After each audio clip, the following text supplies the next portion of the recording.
Hello everyone, আমি মৌমিতা। আমার চ্যানেলে আপনাদের সকলকে আবারও অনেক স্বাগত জানাই। আশা করছি আপনারা সকলে খুব ভালো আছেন ও সুস্থ আছেন। আমরাও মোটামুটি ভালোই আছি। আজকের ব্লগটা শুরু করছি একদম সকাল থেকে। প্রতিদিনের সকালের শুরুটা তো হয় রান্নাঘর থেকেই। ব্রেকফাস্ট বানানো, তারপর ইভানের পাপায়ের টিফিন বানানো, ইভানকে স্কুলে পাঠানোর জন্য, ওর জন্য কিছু অল্প খাবার দাবার তৈরি করা, সব কিছু মিলিয়ে সকালটা ভীষণ তালগোলের মধ্য দিয়েই কাটে। আর এই কদিন আমরা সবাই মিলে এত বেশি অসুস্থ হয়ে পড়েছি, বলতে পারেন গোটা পুরো পরিবারই আমরা একদম অসুস্থতার মধ্য দিয়েই যাচ্ছি। তার জন্য বেশ কয়েকদিন আপনাদের সঙ্গে ব্লগও শেয়ার করতে পারিনি। আপনারা অনেকেই জিজ্ঞাসা করেছেন যে কেন ব্লগ দিচ্ছি না বা এত দেরি হচ্ছে কেন? তার প্রধান কারণ বলতে পারেন এটাই।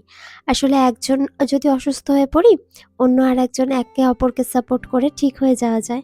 কিন্তু যখন সবাই মিলে একসঙ্গে অসুস্থ হয়ে পড়ি না, তখন যেন মনে হয় সংসারটা চলতেই চাইছে না, কোথাও একটা গিয়ে থমকে গেছে। আর তারই মধ্যে সবথেকে বেশি কষ্ট হচ্ছিল তো ইভানের জন্য। ও তো খুব ছোট, ওর কাশছে, জ্বর আসছে, কখনো কখনো কাশতে কাশতে বমি করে ফেলছে। মা বা বাবা হিসাবে এই জিনিসটা দেখা সত্যিই খুব কষ্টকর। বাড়িতে বাচ্চারা থাকলে তারা যখন অসুস্থ হয়ে যায় কতটা কষ্ট লাগে সেটা তো মোটামুটি আপনারা সবাই বোঝেন। তবে আরও একটা জিনিস কি বলুন তো, আমি যখন আপনাদের পোস্ট করে জানিয়েছিলাম যে আমরা পুরো পরিবার অসুস্থ হয়ে পড়েছি, আপনারা এত ভগবানের কাছে প্রে করেছেন, আমাদের সুস্থতা কামনা করেছেন, আপনাদের সকলকে অসংখ্য অসংখ্য ধন্যবাদ। আমি তো কখনো ভাবিইনি যে এত ভালোবাসা ইউটিউবে এসে আমি পাবো।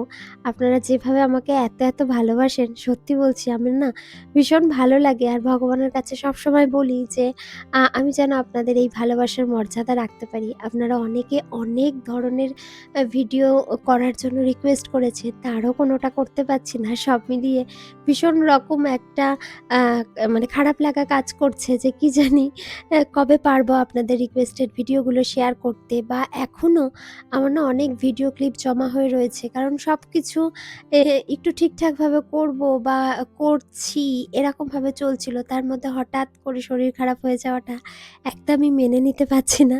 যাই হোক, চলুন আজকে যে ব্লগটা শেয়ার করছি সেটা কিন্তু ইভানের জন্মদিনের সময়ের একটা ব্লগ।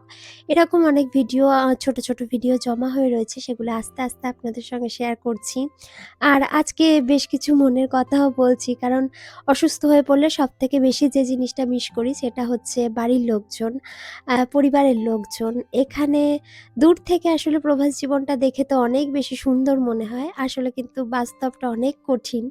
আর বিশেষ করে এই অসুস্থতার সময়গুলো যখন আসে তখন বাস্তবতাটা একদম বোঝা যায়।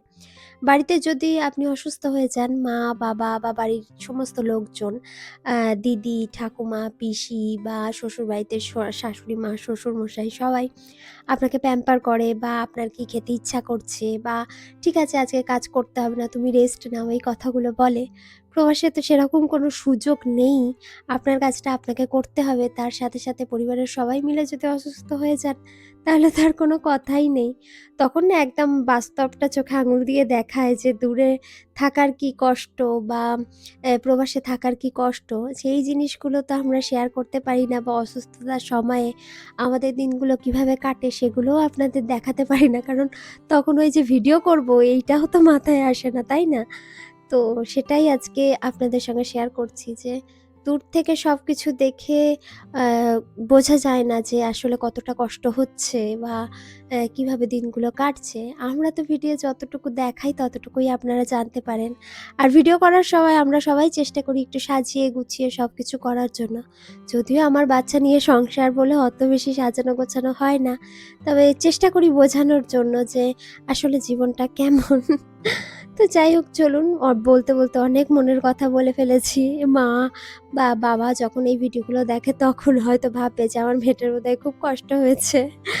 তো না, সেরকম কিছু না। আসলে শরীর থাকলে অসুস্থতা তো থাকবেই। শরীর খারাপও হবে। আর সবাই একসঙ্গে হয়ে পড়লে কি হয়? একটু খারাপ লাগাটা বেশি কাজ করে। এই ভিডিওটা যখন শ্যুট করেছিলাম তখন ওই যে বললাম ইভানের জন্মদিনের সময়। তো সেই সময় তো একটু গরম, গরম ছিল, তার জন্য সোয়েটার, টুপি কিছুই পরতে হয়নি। এমনকি আমও পাওয়া যাচ্ছিল। তো আমি একটা আম এনে রেখেছিলাম, সেটা পেকে গেছিলো, সেটা কেটে নিচ্ছি। এখন তো এখানে এত ঠান্ডা পড়েছে, মানে রীতিমতো সোয়েটার, টুপি, জ্যাকেট, মোজা সবকিছু পরে ভাল্লুকের মতো ঘুরে বেড়াচ্ছি। যদিও এই কদিন কোনো ভিডিও করিনি, ওই যে বললাম শরীরটা ভীষণ রকম খারাপ ছিল তার জন্য। তবে আমাদের এখানে অল্প, অল্প স্নোফলও হয়েছে, আর তার সঙ্গে তো অতিরিক্ত বৃষ্টি। আর বৃষ্টির জন্য বাইরে যাওয়া আসাও করিনি। ইভানদের স্কুলেও অনেক প্রোগ্রাম হয়েছে ক্রিসমাসের জন্য। বেশ কিছু ভিডিও আছে যেগুলো শেয়ার করব। তবে স্কুলের ভিডিও তো খুব একটা বেশি শেয়ার করতে পারি না, অনেক বাচ্চারা থাকে। তার জন্য ওদের স্কুলে কি, কি হয়েছিল সেগুলোও আপনাদেরকে বলব পরের ভিডিওতে। অনেক কিছু কেনাকাটা করেছি, মানে বলতে গেলে বলতে পারেন একরাশ জিনিসপত্র জমা হয়ে রয়েছে। আস্তে, আস্তে আপনাদের সঙ্গে শেয়ার করব। আর ইভানের জন্মদিনের পরে প্রচুর মানে জামা কাপড়ের একদম পাহাড় জমে গিয়েছিল। কারণ বাড়িতে একটা অনুষ্ঠান হলে কত রকমের কাজ থাকে অনুষ্ঠান শেষ হয়ে যাওয়ার পরে। ঘরবাড়ি পরিষ্কার করা, যে সমস্ত জিনিসগুলো ব্যবহার করা হয়েছে সেই সমস্ত জিনিসগুলো ঠিকঠাকভাবে তোলা। তারপরে হচ্ছে যে সমস্ত ডেকোরেশনের কাজগুলো করেছিলাম সেগুলোকে খুলে পরিষ্কার করে আবার জায়গা মতো তুলে রাখা, বা বেলুন-টেলুন সবকিছু মিলিয়ে একদম মানে চারিদিকটা ভীষণ অগোছালো হয়েছিল। তো সব কাজগুলোই আস্তে ধীরে করতে, করতে বেশ অনেকটা সময় লেগেছিল, অনেক দিন কেটে গিয়েছিল। তারপরে পুজোও ছিল। ওই পুজোর ভ্লগগুলো তো আপনাদের সঙ্গে আগে শেয়ার করেছি। তো সব মিলিয়ে দিনগুলো কিন্তু বেশ ভালোই কেটেছিল। যদিও ইভানের মানে স্কুলেও সেই সময় খুব ভালো স্টার্ট হয়ে গিয়েছিল। ও স্কুলে যাচ্ছিল যেহেতু ওর ফুল স্কুল ছিল, তার জন্য কাজগুলো করতে কিন্তু আমাদের বেশ সুবিধাই হয়েছিল।